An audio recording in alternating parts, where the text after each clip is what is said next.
Salut l'équipe et bienvenue dans cette nouvelle vidéo. Nous connaissons tous le récit de certaines personnes qui à force de persévérance sont parvenues à atteindre leurs objectifs.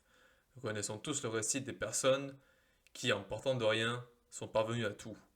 Pour la psychologue Angela Duckworth, de telles réussites cachent souvent un mélange de persévérance et de passion, qu'on appelle le grit en anglais, terme qu'on pourrait traduire par la niaque. Aujourd'hui professeure à l'Université de Pennsylvanie à Philadelphie, Angela Duckworth a une carrière étonnante derrière elle. Après des études de neurosciences à Harvard et Oxford, elle a d'abord travaillé comme consultante en entreprise, puis est devenue enseignante à 27 ans et a finalement obtenu un doctorat en psychologie.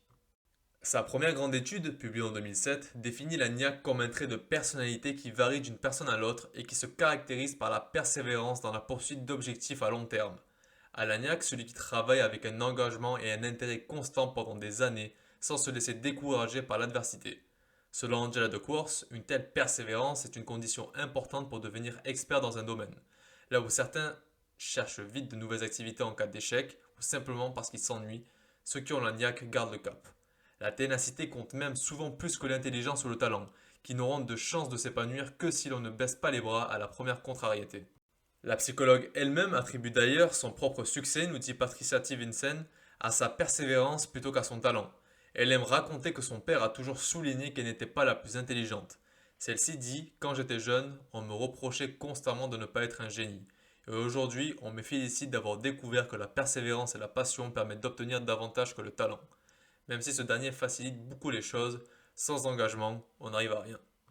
Donc pour mesurer la niaque, Angela Duckworth a développé un questionnaire et l'a testé sur un peu plus de 1500 participants. Il couvre deux composantes qui, selon la chercheuse, interagissent étroitement. D'une part la constante des intérêts et d'autre part la persévérance.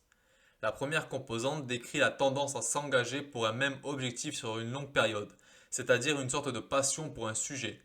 La seconde implique quant à elle de ne pas se laisser décourager par les échecs et de les considérer comme une stimulation. Le questionnaire développé par la psychologue américaine et ses collègues pour mesurer cette dimension comprend 12 affirmations, auxquelles il faut attribuer une note pouvant aller de 1, qui signifie ça ne me correspond pas du tout, à 5, qui signifie c'est tout à fait moi. Ces affirmations évaluent deux sous-dimensions de l'agnac, la constance des intérêts et la tendance à persévérer dans les efforts, comme dit précédemment. L'agnac elle-même semble apparentée à la dimension de la personnalité signifiant caractère consciencieux, c'est-à-dire si j'ai un plan, je fais tout pour le réaliser. Mais avec une nuance. Alors que les personnes consciencieuses ont des intérêts et des objectifs qui peuvent varier, l'agnac décrit une persévérance particulière dans la poursuite de quelques grands projets sur une longue période. En conséquence, l'échelle qu'il évalue renferme des affirmations comme mes intérêts changent d'année en année. L'accord avec cette affirmation étant associé à un score de grit faible.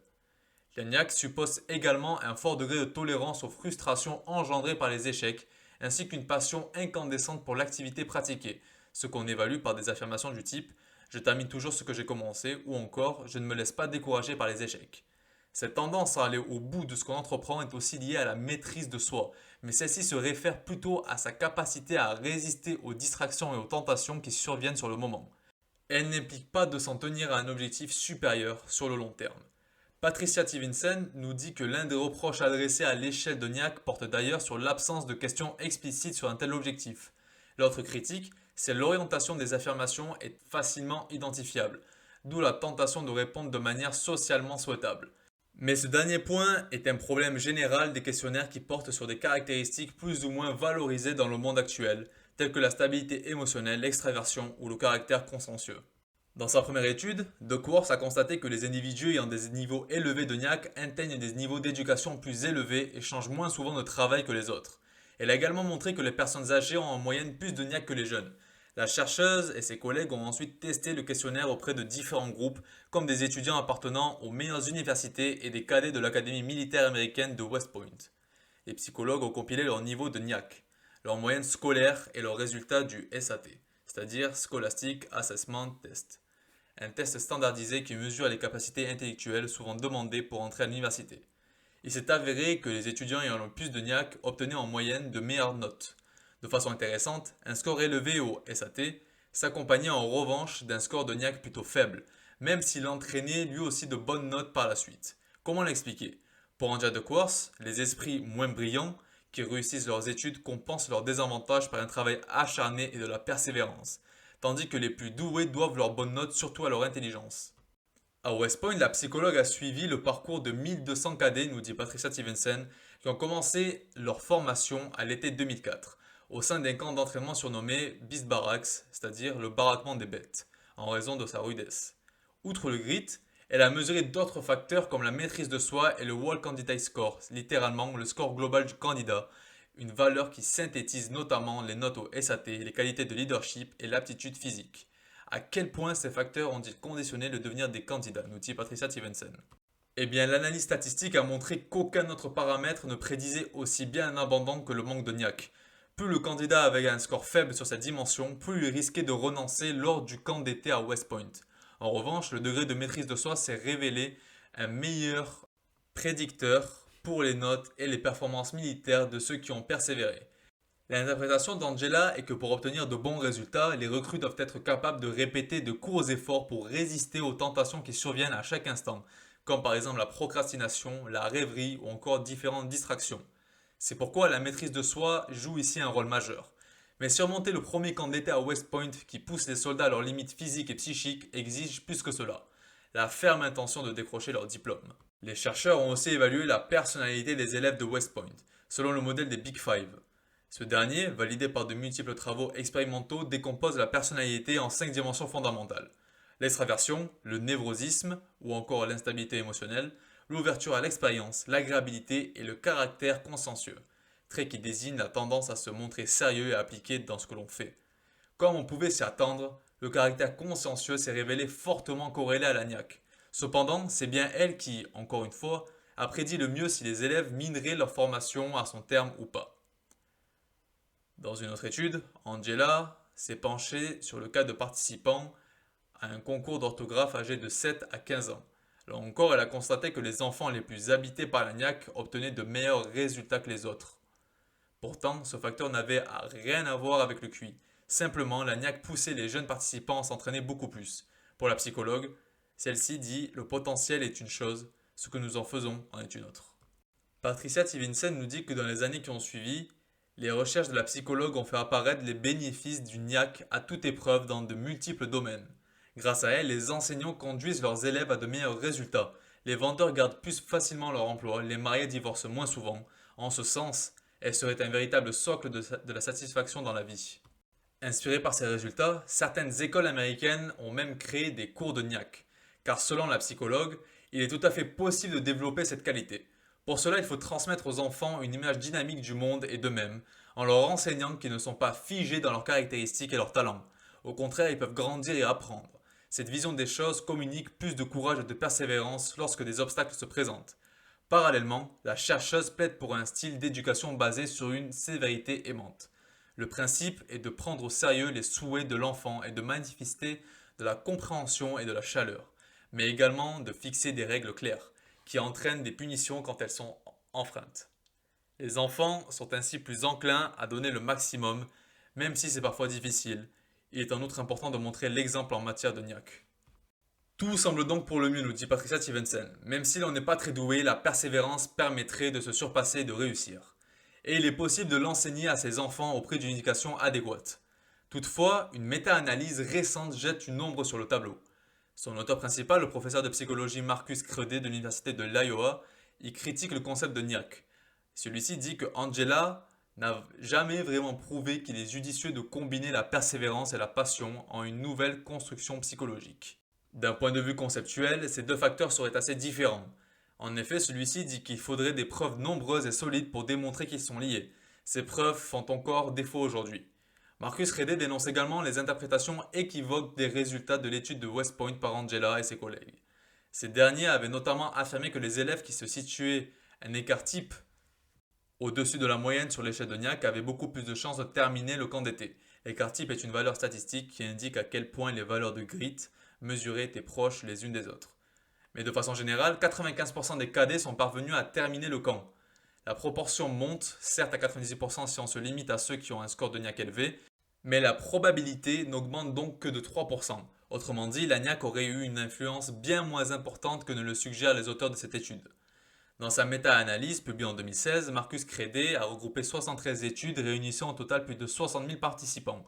Sans conclusion, nous dit Patricia Stevenson, dans l'ensemble, le lien entre niaque et réussite académique y apparaît faible à modéré. En outre, si on décompose la niaque en ces deux composantes, la constance des intérêts prédit bien moins cette réussite que la persévérance, qui produit des corrélations modérées. Pour les chercheurs, cela signifie qu'en combinant les deux facettes en une construction globale, on perd même de la pertinence. Il serait préférable de tester uniquement les bienfaits potentiels de la persévérance et de se contenter de promouvoir cette faculté. De Quartz elle-même reconnaît que la niaque est liée à d'autres aspects de la psychologie, comme le caractère consciencieux, c'est ce que nous avons dit précédemment. Selon elle, l'apport spécifique du concept varie selon les cas. Mais Marcus Creudet n'est pas aussi indulgent. Celui-ci dit, je cite, la niaque est si étroitement liée au caractère consciencieux qu'elle me fait l'effet d'une nouvelle étiquette pour une vieille idée. Plusieurs travaux abondent dans ce sens.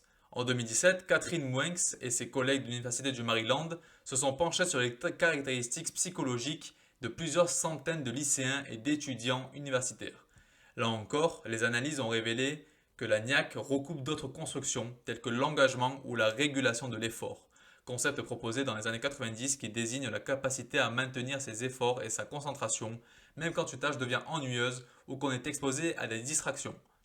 Comme Marcus Creudet, les auteurs s'estiment confrontés à ce qu'on désigne dans le milieu de la recherche par l'expression de jungle fallacy, ou le biais du brouhaha, qui indique une confusion liée au fait qu'une nuée d'experts recourt chacun à des termes plus ou moins différents pour désigner une même réalité. Patricia Stevenson nous dit que d'autres travaux remettent en cause l'influence de la niaque, et ils ont été réalisés par Kylie Riemenfield. Ces chercheurs ont étudié la personnalité et les performances scolaires de plusieurs milliers de personnes. Une fois de plus, la niaque, et plus particulièrement sa composante de persévérance, s'est révélée étroitement liée à la dimension de personnalité appelée caractère consciencieux, tel que défini par le modèle des Big Five. Lorsque ce dernier était pris en compte, la niaque ne déterminait plus guère la réussite.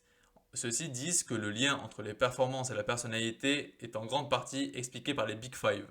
La niaque, à proprement parler, y contribue très peu. Face à ce déluge de critiques, Angela Decour se défend. Il est vrai que la niaque n'a qu'une influence modérée sur la réussite scolaire et académique. Mais un seul facteur ne peut de toute façon jamais tout expliquer. Une prudence qui semble loin de ce qu'elle affirmait précédemment lors d'une conférence TED. Celle-ci disait, dans différents contextes, une caractéristique s'est révélée avoir une influence importante sur la réussite, et ce n'était ni l'intelligence, ni la beauté, ni la santé, c'était la niaque. De Quartz estime en outre que les formations visant à développer cette capacité sont prometteuses. Chacun peut apprendre à considérer les obstacles et les échecs comme des incitations à redoubler d'efforts et non comme des coups d'arrêt. Il faut des années de travail acharné pour atteindre un niveau élevé de performance, que ce soit dans le sport, les sciences ou les arts. Ce n'est possible que si l'on se laisse pas facilement décourager par l'adversité. Stevenson nous dit que plusieurs études expérimentales ont confirmé que de telles interventions ont un effet positif, surtout lorsqu'elles encouragent un état d'esprit dit de développement. Ce terme désigne la conviction d'être une personne flexible et capable d'apprendre. Comme Carol Dweck l'a montré dans ses recherches, croire que les capacités peuvent évoluer réduit la peur de l'échec et stimule la motivation. Depuis ses premiers travaux, Decour s'est lancée dans de nouveaux projets. Elle a fondé l'entreprise Character Lab et s'intéresse à d'autres traits de personnalité, comme la curiosité, la gratitude et l'optimisme. Ceci serait également important pour la réussite et le bien-être. Selon Marcus Creudet, bien d'autres facteurs favorisent la réussite dans la vie. Un talent spécifique, l'intelligence générale, l'ambition, des stratégies d'apprentissage efficaces, la capacité à demander du soutien, des modèles inspirants, un environnement social épanouissant, etc. Le sentiment d'efficacité personnelle, c'est-à-dire la conviction d'avoir sa propre vie entre ses mains, est également essentiel. Quelle place trouvera finalement la niaque dans cette constellation de bonheur? Et c'est déjà la fin de cette vidéo. Merci à vous de rester jusqu'à la fin et à très bientôt.